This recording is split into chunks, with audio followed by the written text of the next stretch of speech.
Right.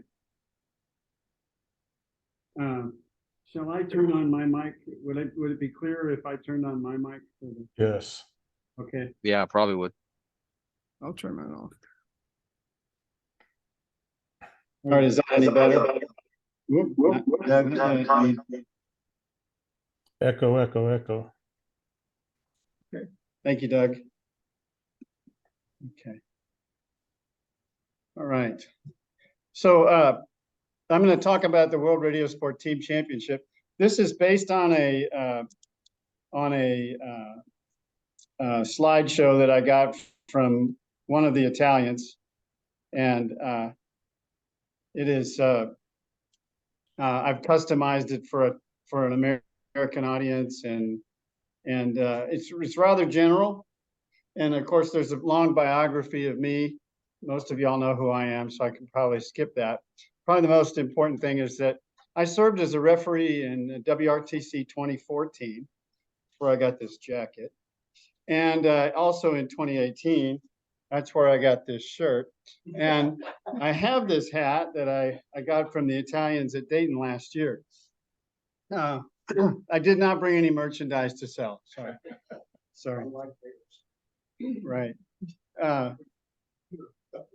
But as far as TDXS goes, I moved to Houston in 1975 as a teenager in high school, and was invited to join the TDXS. And I'm member number, I think, 35, and very proud of what the TDXS has done in the last 50 years, and glad to be a member. Let's see. I can click and go.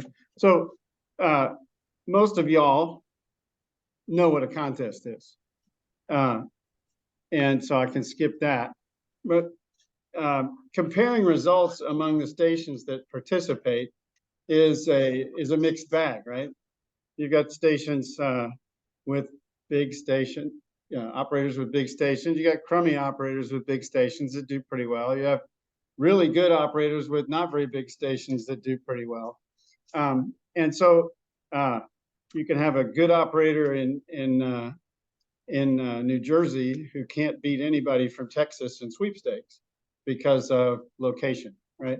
So the objective of the World Radiosport Team Championship is to get some of the best operators in the world together at one location with very similar stations. So what if all the operators were in the same geographic region?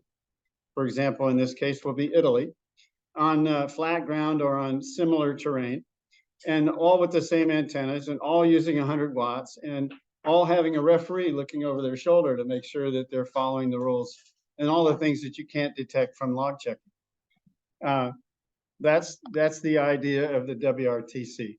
So it's an Olympic style on-site ham radio world championship that happens about every 4 years. So every 2-operator team gets an identical set of antennas. They're in the same general area with very similar locations. And so the idea is that operating skill and strategy will determine the winning team. This year is the 9th time that this has been done. I've only participated in the last 2 of them, but at least on the inside, most of us will remember working guys going way back with the strange call signs that are given to them so that the participants are very identifiable. This is what it looked like in Russia in 2010. 2010, 2014, and 2018 used this kind of a setup for a particular station, right?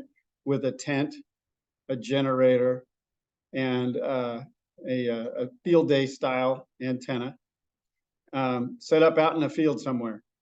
And those 3 were, I think, rather successful at getting similar QTHs, although there was quite a controversy spurred by some people in the 2014 because New England was a little bit hillier. And so the work that they did to make the sites equivalent was questioned by some of the participants. The organizers for this one coming up this summer is Italian group, a private group of guys They have experience being operators, referees, and judges in the previous events. It's 100% funded by contributions, although I think they've also been able to get some local help from chambers of commerce type organizations. It's called World Radio WRTC 2022 Italia because it was supposed to happen last year, but COVID threw the whole world behind the 8 ball, and so it was not. It was postponed a year. Given that gave them the grace to do that, a lot of people were upset, of course, but COVID was a mess. So that's how it goes. Here's the board of directors. One guy that's not on this, I'm not sure what his title is, but he's like one of the chief organizers is I4VEQ, Claudio, who gave me the presentation to work from. But I met many of these guys when I lived in Italy in 2006. Operated from IR4X a couple of times. Operated from Tango 7 with Luca Aliprandi, who's a guy from north side of Milan where I live. And they're really good guys, but they're very Italian. So the WRTC is not just a competition; it's also an event. It's a small event, kind of like maybe Visalia is if you've been to Fresno. It's not nearly like Friedrichshafen or Dayton because it's very specific to contesting. But the experience has been a great time with people from all over the world tending to come there. Italy's pretty central for everybody but the far side of Asia. And so we're expecting that there will be a fairly good gathering of people at Italy this time. And it's going to happen outside of Bologna. The I4s, Bologna is I4, and there's a tremendously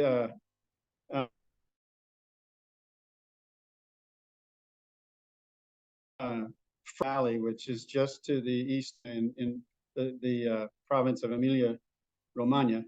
And there are a lot of places with lots of good flat land. It's to the north of the mountains that run through that part of Italy, the Apennines.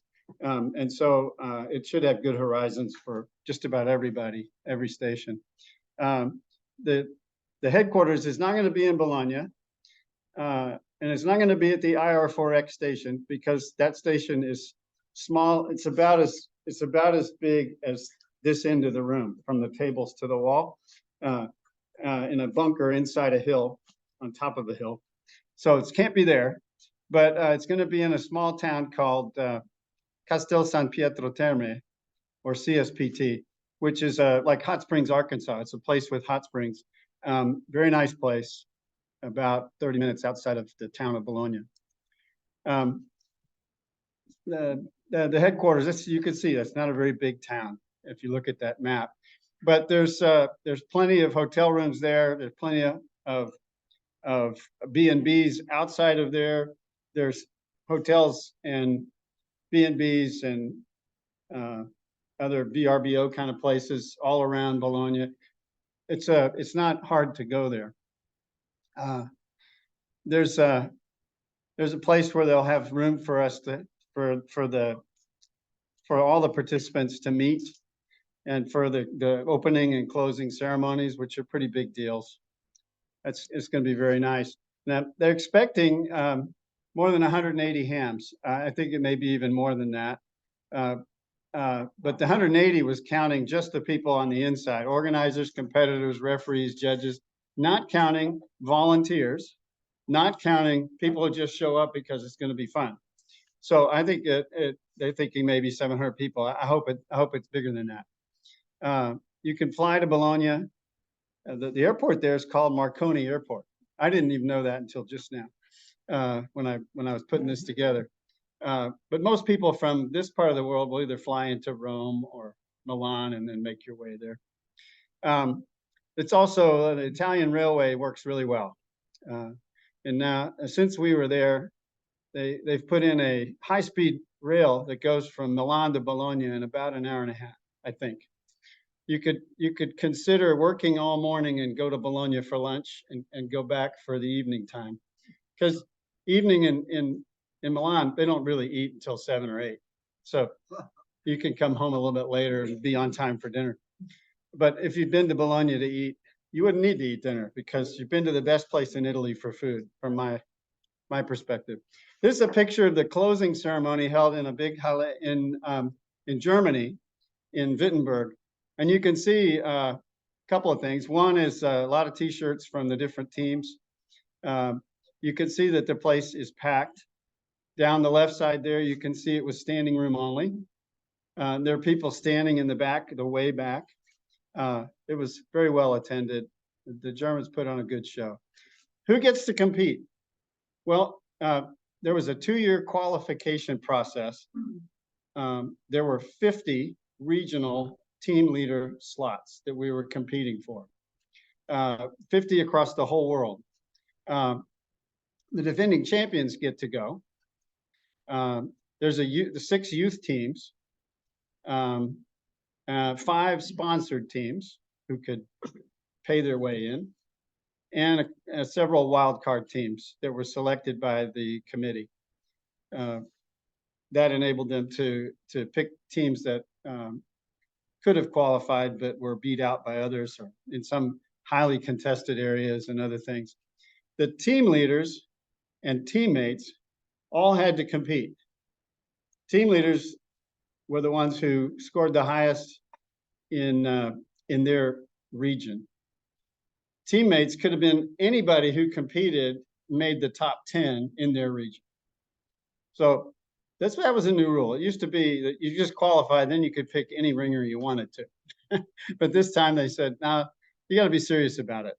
And the qualification process was serious.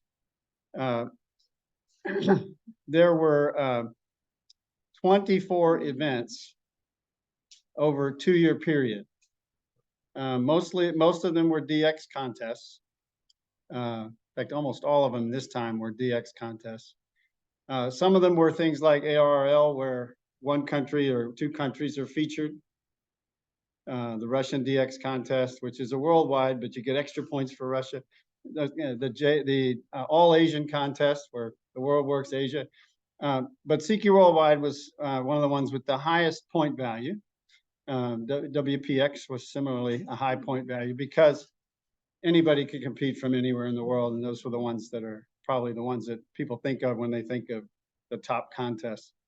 During 2020, a number of people couldn't travel to their preferred QTH because of travel restrictions for COVID. Others couldn't get to like their multi-op. They normally would get together in multi-op, but their government said, no, you can't do that. So there was a whole lot of increase in people doing things remotely, and a whole lot of people scrambling to figure out how to do their own thing. I was fortunate that my relationship with W5KU, that was my escape from the pressures at work of doing things the stupid ways, and you know, not being able to do things around town like I wanted to do. I'd get out there and work on antennas, play on the radio, and it was wonderful. So some people it was better, some people it was worse. Here's the EU team. So this just gives you an example of all of the teams. In some of the qualification areas, they had a first and a second and a third team leader. Many of them, though, only had 1. So you can see this is from all over. And if you look at the call signs of the people who are listed here, they're in your log. You've worked these guys probably way more than once. When I was a referee in Germany, I was the referee for E77DX, and his partner at the time, who was 9A6K, the guy who wrote dxlog.net. So he was making software changes 30 minutes before the contest, and I said, I can't believe you're even risking that, but that was something else. Here's the North American ones. You'll see that my call sign is crossed off and my teammates crossed off. I realized that I shouldn't be doing this summer, and resigned as team leader. The runner-up in the area, N2IC Steve, my my chief competitor, a really good guy and an animal on the radio. He took over and he's going to get together with Lacey, HA3NU, a very famous contester from Hungary. Those of you who've been around a while know the HA3KNA call sign. He comes out of that contest school. He's very good. And he's been all over the world as well. K2PO Bill just resigned because as teammate with Alex KU1CW because his wife is ill. Very serious cancer problem. And there may be other updates on here that I'm not sure about. I think K3PA may have resigned. There's It's one of the youngest ones up there. who is? Brian? Yeah, Brian, KG5HVO. Yeah, he was one of the youth teams in 2018. He and Marty are both quite young and both very talented. Bryant may be even more talented as a pitcher in baseball. You may get to see him on the TV for that, but you never know. All right, and this is some of the rest of the world. Quite a few people there that you've worked before, and Oceania. Yep, you'll recognize these guys.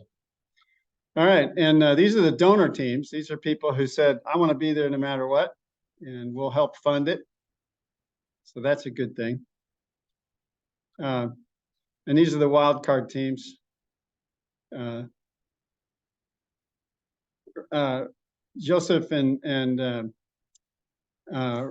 Rasto, the top ones there from the Slovakian Republic. I met them in Qatar. They're both good guys and very good operators. And I think they came in second in Germany. So they were a good choice for a wild card team. All right. These are the youth teams. You may not have worked many of these guys because they're often behind another call sign, being younger. But you may not know you've worked them, but you've worked them. All right. Here's the referees from 2018. And again, you're going to see that these are guys that are in your log. So the referees tend to be guys who really understand contesting, preferably who know CW, because how can you tell what they're goofing around doing if you can't copy the code? The list of referees for 2022, it wasn't published at the beginning of March when I put this together, and I haven't looked to see if it's been put together. This is the judging committee. There's a bunch of very good guys. Rusty, Tree, Gennady, Tine. I think everybody but Fabio's been a judge before. They know the drill. So we expect it to be quite fair.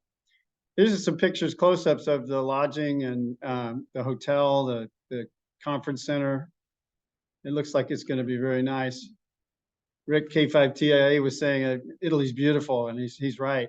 You're going to have fun. But this is so these next slides are a little bit about what it's like to be a competitor there. Most of these were given to me by N9RV, Pat Barkey from Montana.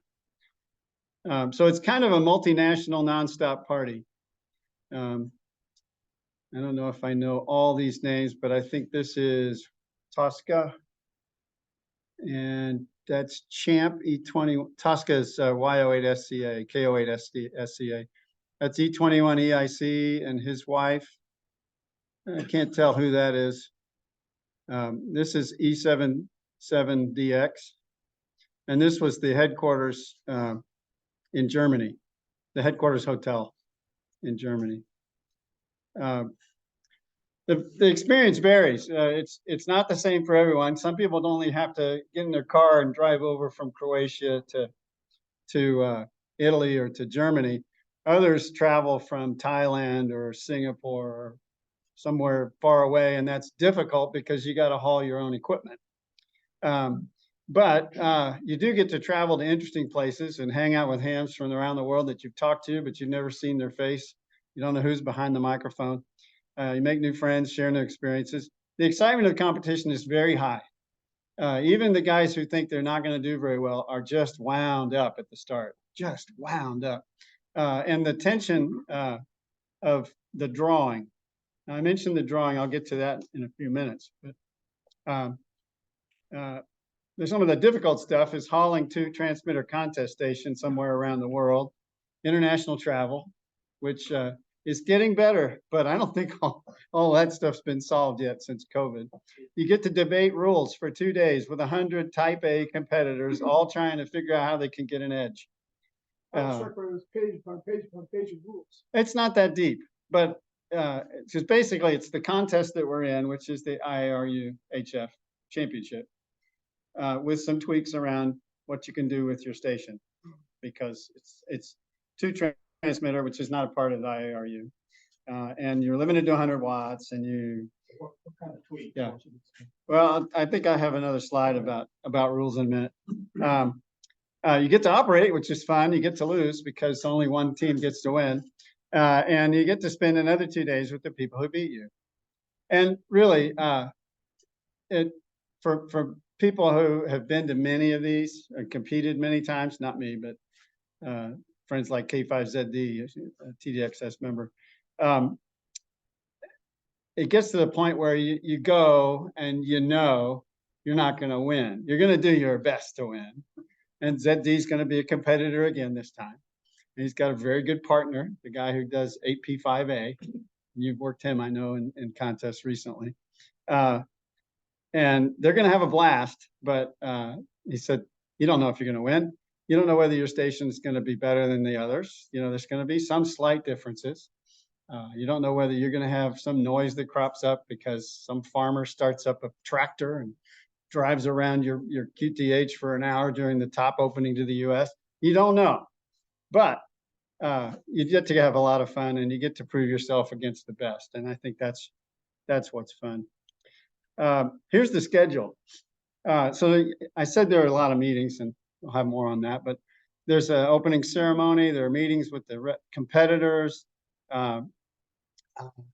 There's sponsor exhibition stuff. There's some tours that'll happen, which are open to visitors if you sign up for them. There's a meeting of competitors and referees again, a meeting for the referees, another meeting for the competitors, another tour, another meeting for the competitors and referees, and then the station draw.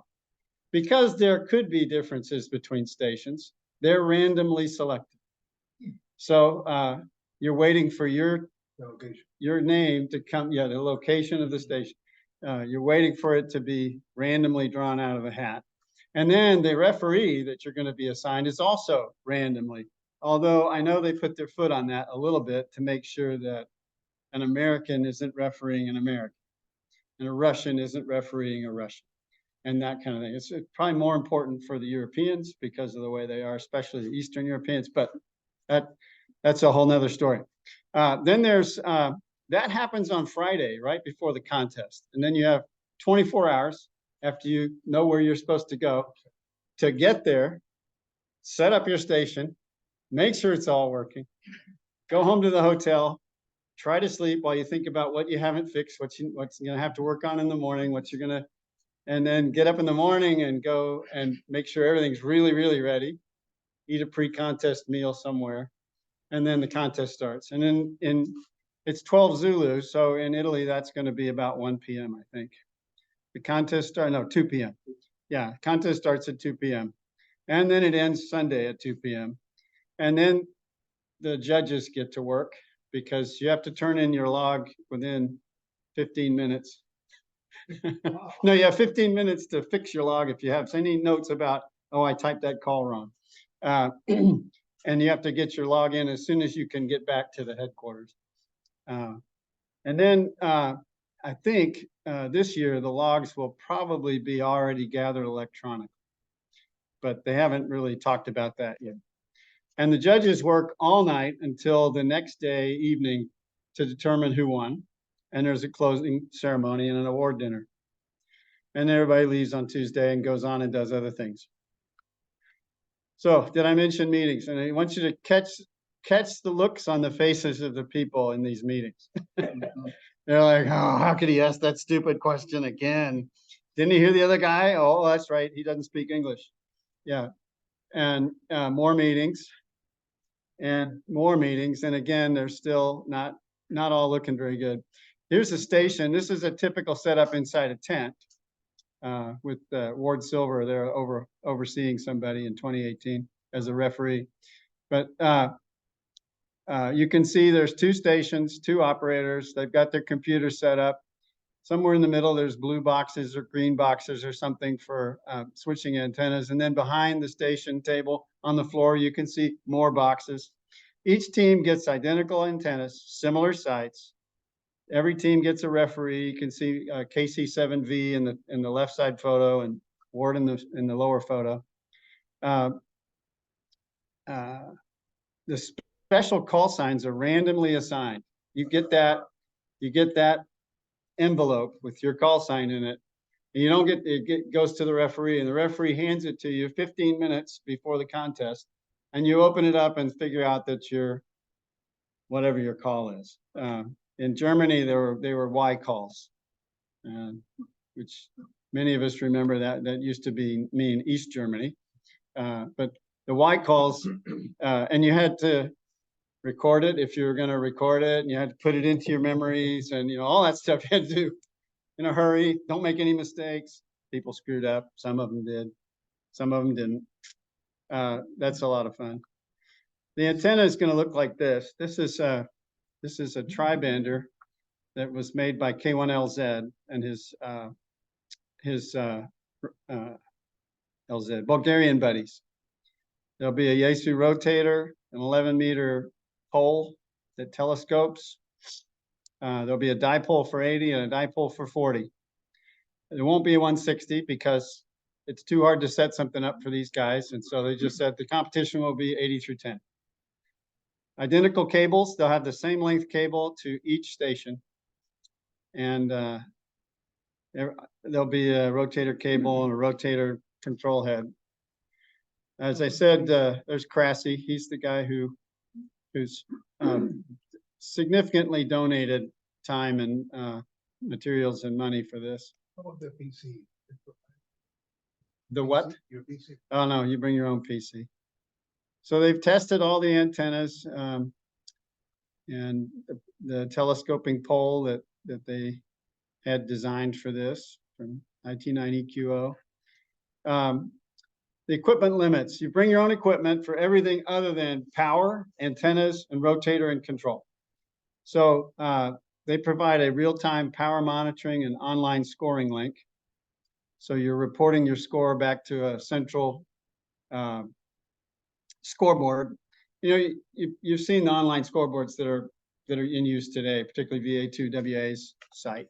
They have this back at headquarters so that people aren't going from station to station, bothering the operators to see how they're doing. The team has to provide audio from both radios for the referee and a recorded audio for the judges. And there's no super check partial or pre-filled databases allowed. That's one of the little wrinkles. No second receiver, no local skimmer, no internet, no cluster. No, it's operating, right? But and no, you can't add or modify the antennas. I'm surprised at the second receiver. Right. I think for me, it's a piece of skill that is neglected in this competition. But they also want to make it easy for the referee to be able to hear what's going on. The referee only has 2 channels. And some of the referees can listen to both, and most of them can only listen to one. So having 4 channels, you don't know what might be going on.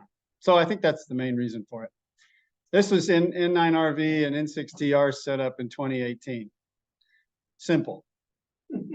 Yeah, all the switching and stuff. But really, basically, this is what you need.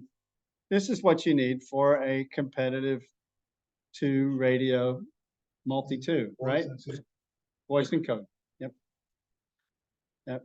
So this is the plains of Bologna, Ferrara, Modena, and Ravenna. Should be able to find good QTHs for that. They're planning to do it.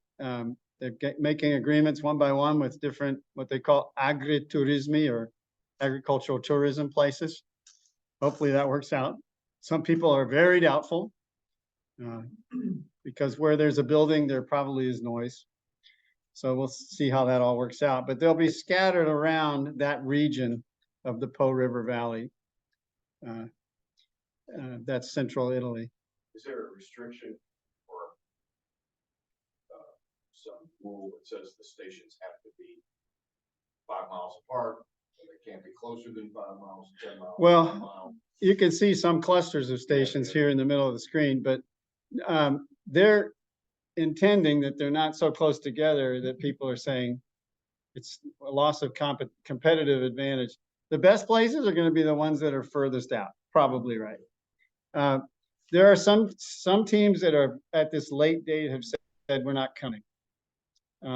So they'll pick the worst sites and take them off the list, right? And they also have backup sites in case there's something.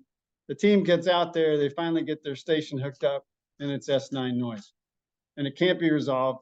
They'll help that team move to another location. Now, I hope that would be awful to happen to anybody. What reasons do they come? What reasons do they give for saying they're not coming? One of the keys is there's a big war going on in Europe. We hear a lot about it. This is a picture from, I believe, 2014. Yeah, of Russians and Lithuanians and Ukrainians all together sharing a drink. In fact, they shared so many drinks and brought their own liquor into the bar that it was a big mess in 2014. And it was noisy and fun. And but this time, the Russians and the Ukrainians are at war. And there's been just a whole lot of controversy about that has tainted this particular event. It's not the reason why I'm not going. I've been very bullish on this because I think it's going to go fine. Having lived in Italy, having dealt with Italians, you're not going to know what's going to happen until the last minute. You just have to go with it.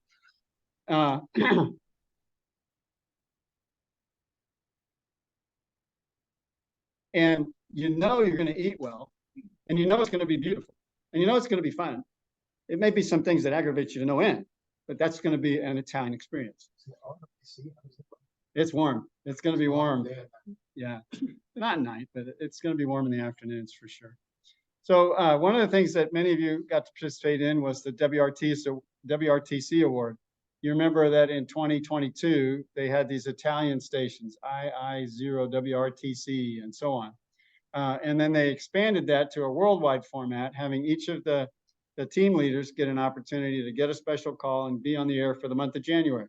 It was tremendous fun, both for the people like me who are making a lot of contacts, but also for people that chasing them. Each day you could work them all again. So at Zero Zulu, there'd be this pileup of guys, and it was all the same guys who were trying to get the most contacts in that month. J6GCE was one of the key guys. He'd show up within 5 QSOs after the clock turned over to 0. This was fun, and people are still asking for QSL cards. That's a big deal. We've got to get finished up. So I may not have answered enough about the rules, but let me talk about this. WRTC 2022 team needs your help. You know, the object of these presentations that people like me have been making all over the world is they can't do it by themselves. They need help. They need people to volunteer as referees. I think they've got enough referees now. They still could use volunteers who would go out and help set up stations or help drive people to stations back and forth, help make things happen. They also want guests to come. It'll be fun.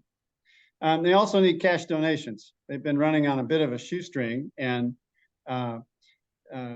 COVID, put a lot of people out of business. And so some of the kind of typical sponsors have not been able to come through. And having a war in Europe has not helped at all. But in the very end, get on in July, the second weekend in July, and work all the Italian special call sign guys. What makes this work is if they have pileups, and they're 100-watt stations with tri-banders. So they're not going to be loud, but they're going to have good ears, and that they're going to be good ops. So be sure you get on. And if you can go, Bologna is a great place. It is the red heart of Italy, which is kind of like the socialist heart of Italy. But that's what I mean by that. If you think of certain universities in California that are really well known, like UC Davis and Berkeley, the University of Bologna is like that. May Day is a really big deal there. But it's a beautiful town, and one of the coolest things is to get to go see the Maserati factory, the Ducati factory, or the Ferrari factory, or Lamborghini even. I mean, they're all right there, just an hour or two from Bologna. Marconi's house, the radio museum, is up on a hill overlooking Bologna. And the food there. I lived in Italy for a year, and the food in Bologna, I think, is some of the best in Italy. And they have different names for things there than what you'd expect. So it's kind of an adventure on the menu, but it's an adventure with no bad stops. It would be fun to be there. The volunteers, as I said, they need help. Antenna setup, IT networking, media, site manager, listed. Most of the key lead positions, of course, have been taken, have been filled, but they need help. They need assistance. It's a big undertaking. And you can donate. You can donate on their website. A U.S. taxpayer can send their donation to Worldwide Radio Operators Foundation, and it will be a tax deductible donation. So the stations will work split, even though they are. Yeah, I'll talk about that in just a minute. All right. So this is how you would get money to them via WWROF if you want to do that. We can sponsor a site. I don't know if all the sites have been sponsored at this point, but it's possible. This was how it looked in 2018. Yeah. And they have major sponsors who've helped them a lot. But of course, that's only a portion of the overall funds they need. So questions now about how it'll work. You were asking, Rick? The stations will be split. You'll have a transmit and a receive frequency that will vary. Each station of the two, it's going to be multi-two. And each station will be able to be on whatever band they want to be on, just not the same band, because there's only one set of antennas, right? So they'll transmit in one frequency and receive it another. Well, if they need to, but probably not. Most of it will be simplex because that's the way the contest will be running. Yeah. Yeah, there will be. There's a pilot. There'll be 60 of these stations, not just like one Bouvet station. There'll be 60 of these stations, and they'll be going a mile a minute. Example of a tweak. Okay, so I mentioned that they won't be allowed to use the cluster. They won't be allowed to have their own on-site skimmer. They'll get no assistance. They'll have to work to stay anonymous. That works about until the first 5 or 10 CQs on phone. But they'll work to stay anonymous because the issue with that is cheerleading. Like every HA operator in an HA3KNA and HA6 and HG6, yeah, they'll all call you and spot you more often on phone. We're trying to eliminate those kind of things. No super check partial. You have to copy what you're hearing. You can't just say, "Oh, I think it was that one," right? It's limited to 100 watts, so it's low power, and there'll be a device measuring the output power of each of the transmitters with a red light that goes on, and the referee can whack them over the head, say, "Turn it down," or I disqualify you.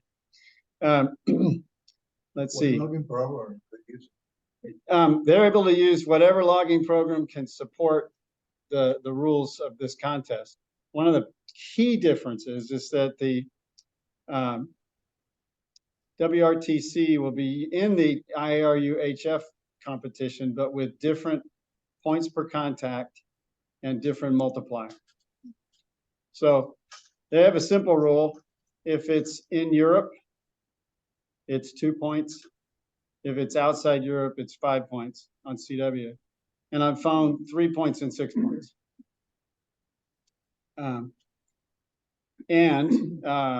The multiplier is DXCC plus IRU headquarters instead of IRU headquarters plus zones. And that makes it a very different contest. DCC number, right? USA would be 260 or something, but your DCC number that you're saying? Oh, no. No, I'm saying that the multiplier would be DXCC countries. So we'll be trying to work every country in the world as opposed to just zones of the world.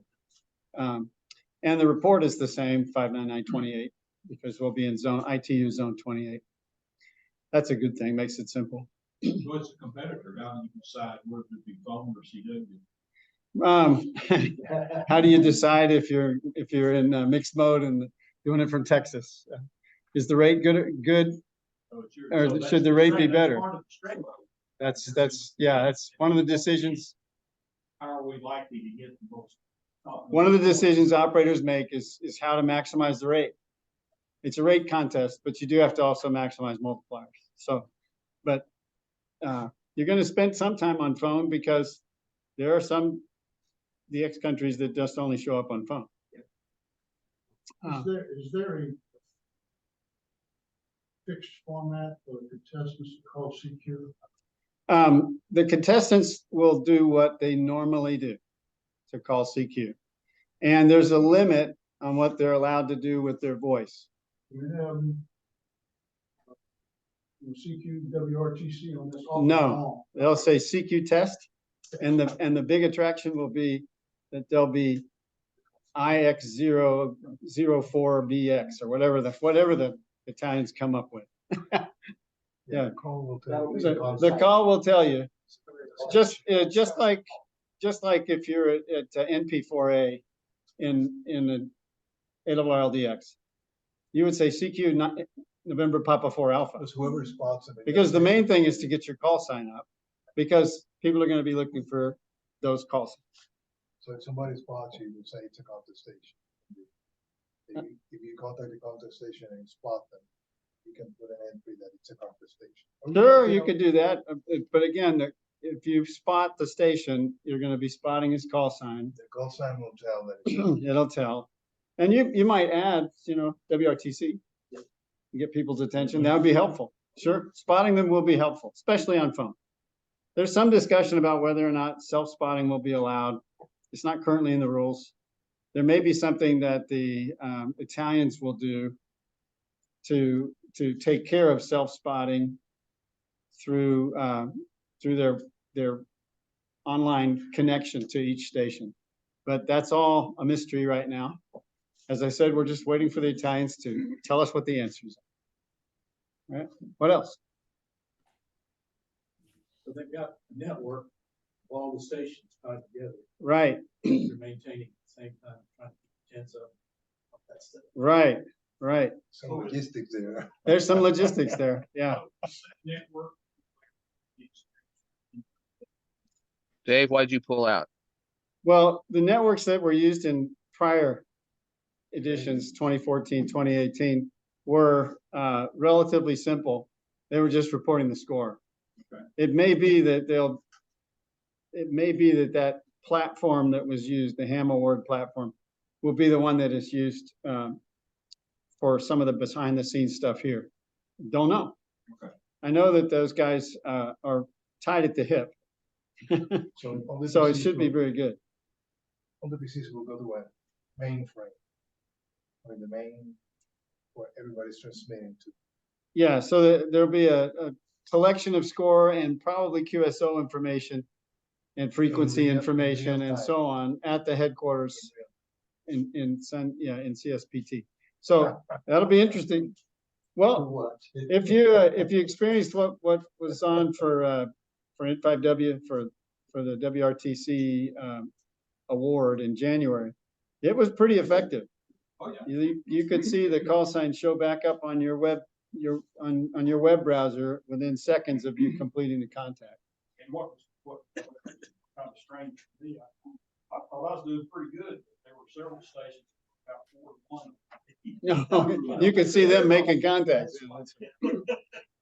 Right. Yes.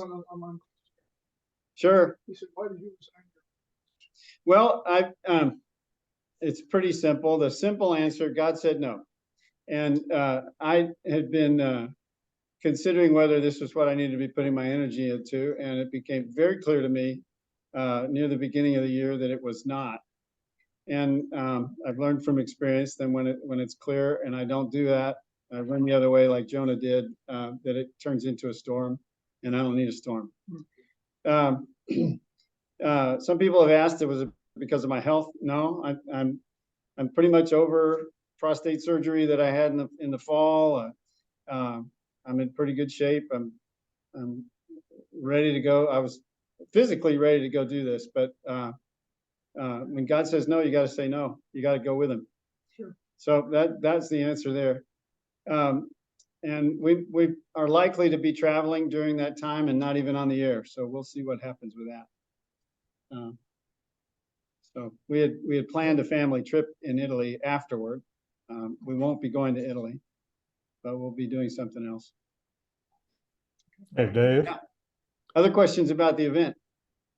I was a referee at 1996, and I had the French team. They didn't speak English at all.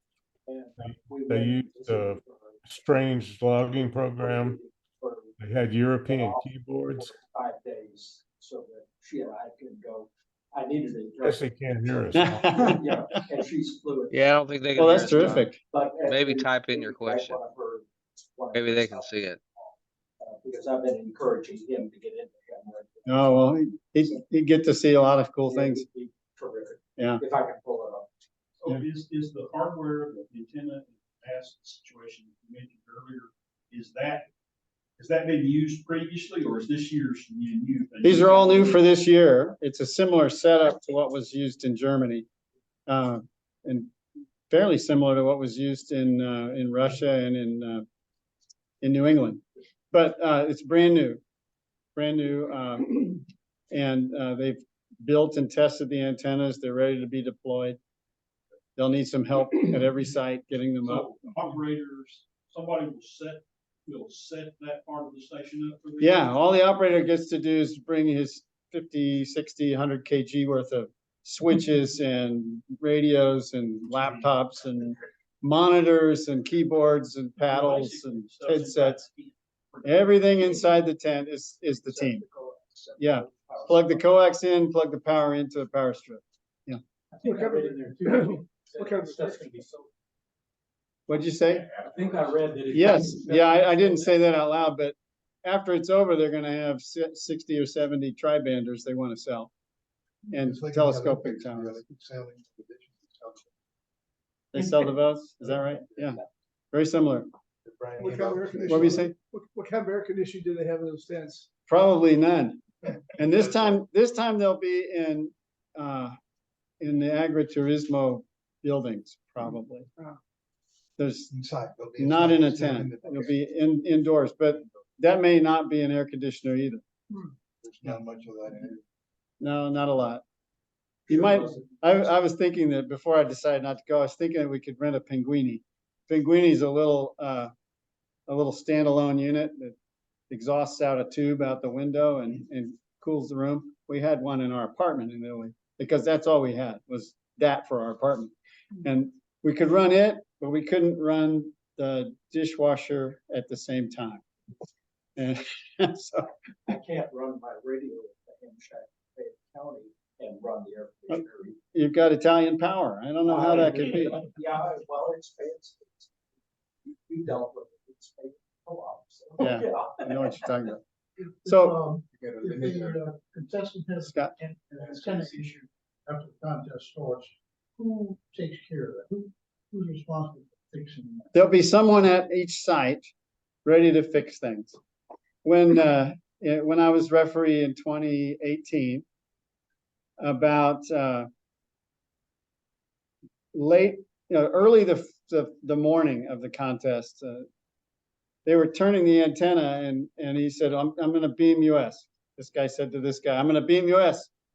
And he turned the antenna and all he was getting was JAs. They said, something's wrong You here. got a loose tube Something's somewhere. wrong. And finally, one of them said, I got to go look outside. He went outside and looked. And he came to me because he couldn't see the other guy. He said, the antenna's not pointing in the right direction. I said, what? I think you're right. I went out and looked, got my compass out, said, yeah, it's pointed 90 degrees off. So I hollered at the site lead guy.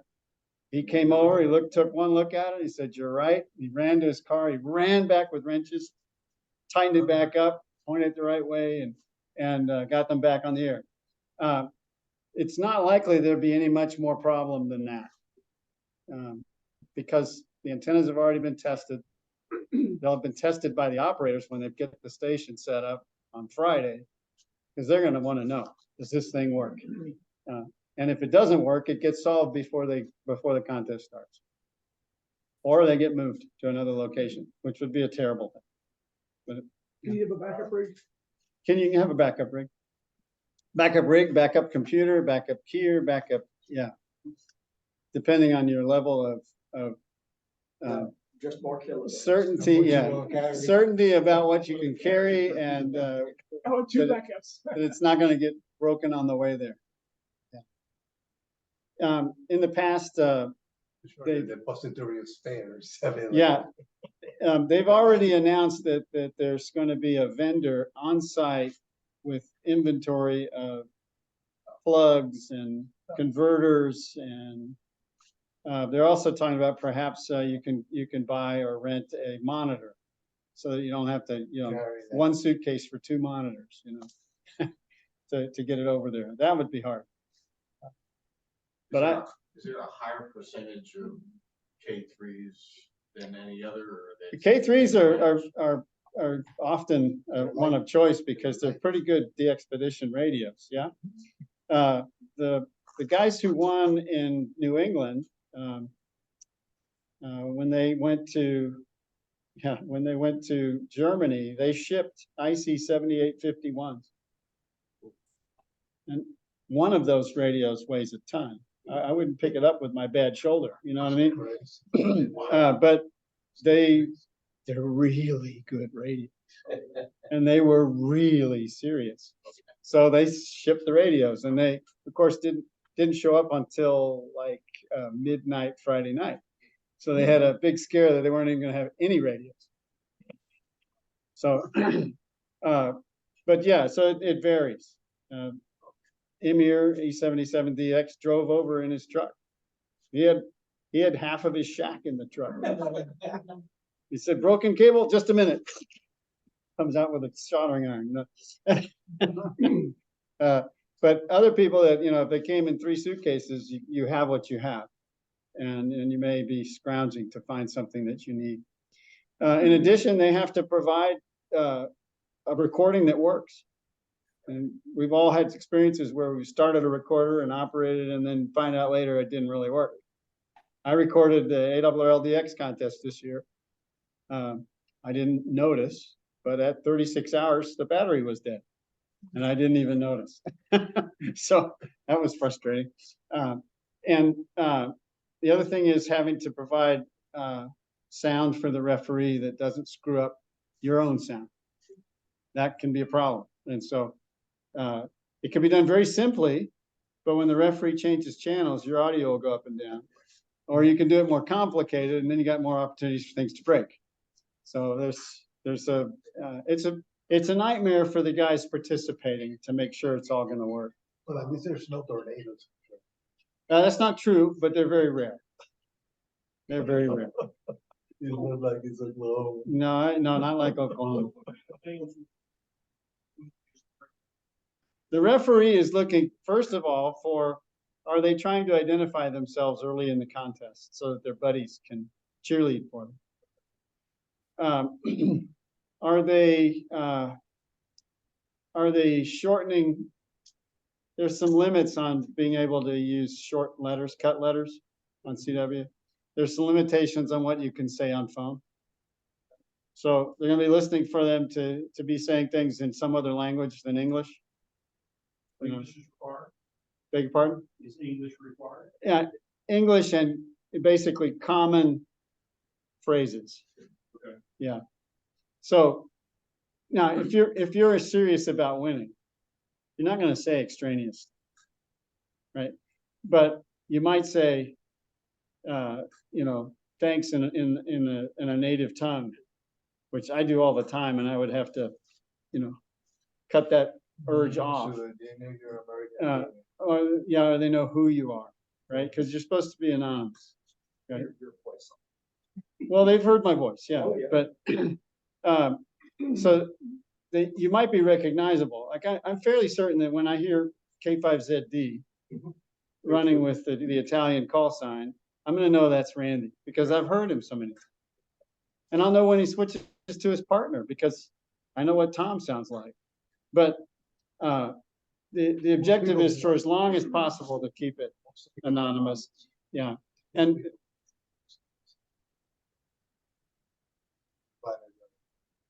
yeah, they'll figure it out.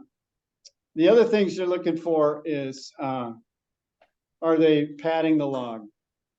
Are they logging something that didn't actually work? They didn't actually work. Like they work in HB9, but they log it as an HB0, another country. Or they hear two call signs, they make one contact, they answer the other guy, he doesn't come back, but they log it anyway, right? Oh, okay. You can see those things happen, and then you can say, no, that's not right.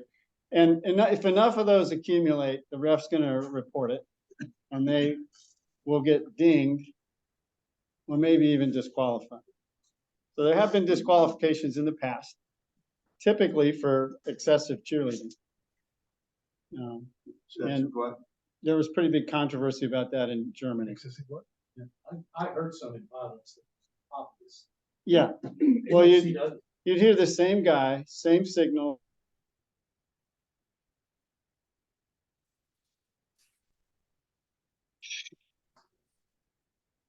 Same fist. Shift transfer frequency. Yeah. You heard. Yeah. Right. Zero beat. Yeah, zero beat, loud, same fist. Yeah. That's primary voice. But you, yeah, they're in the past, it's about 80% CW. Really? That's why they changed to have a higher point value for phone, so that phone operation would get a little bit more of a boost. It won't be much more though. As running on phone's hard with 100 watts. Yeah. Even if you got a special call sign, it's still hard because people aren't going to give you any room. Why would they give you a room? They're wanting to win their own contest, their own competition. More questions? Anyone else online once you've got a question? Yeah, Dave, can you hear me? K5GN, K5RC, over. Tom's saying something here. Was Tom speaking? I'm sorry, I didn't hear him. K5GN, Is K5RC, he over. muted? No, he's not muted. You're not listening to us. Okay, we can hear you now.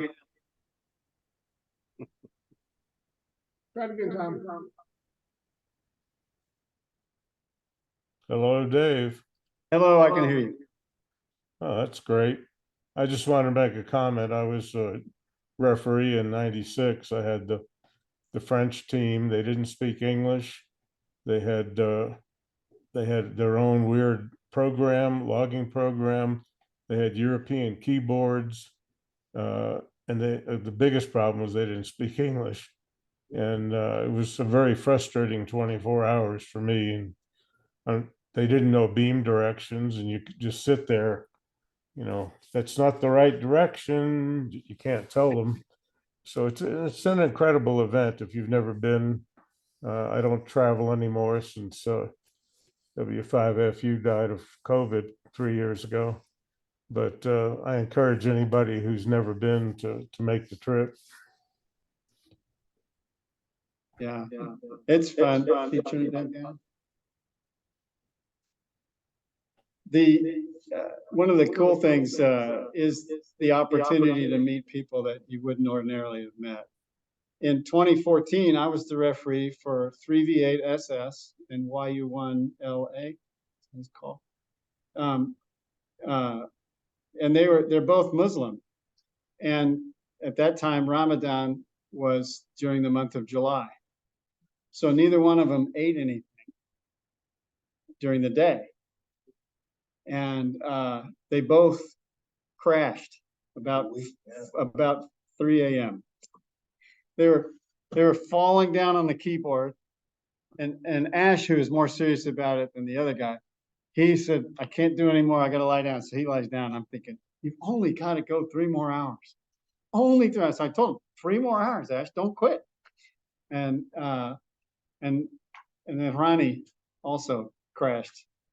And I said, oh, I could operate, but I'm not going to operate. It's 40 hours. No, it's 24 hour contest.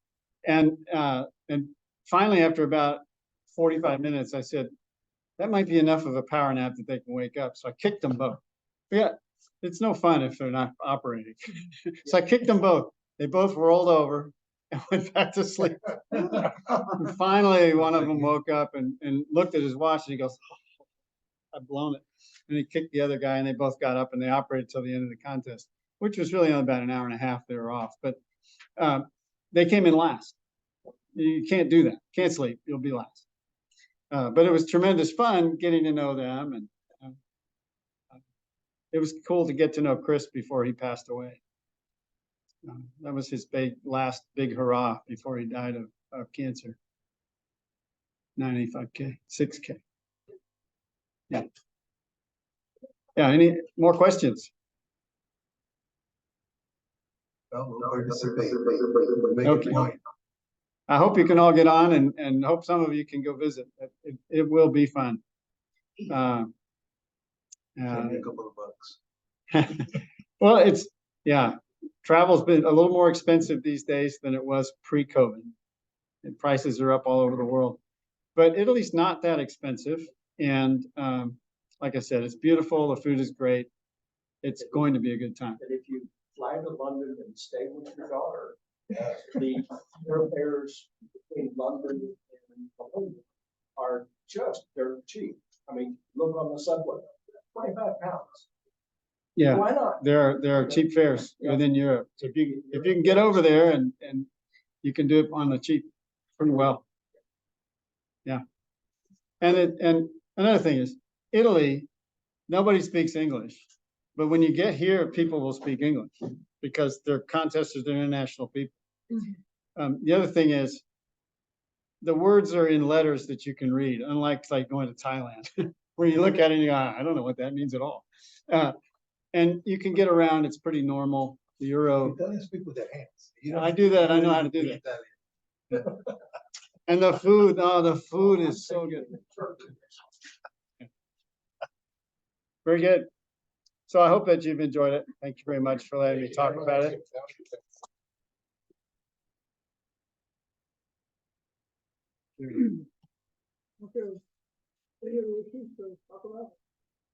So when is it, in July? Is it? It's the second weekend in July, which is pretty early this year. Just after you recovered field day. It's 2 weeks after field day. You got field day, you have field day, July 4th weekend, and then And 99.6 degrees outside. well, that's a good time to be inside the air conditioning.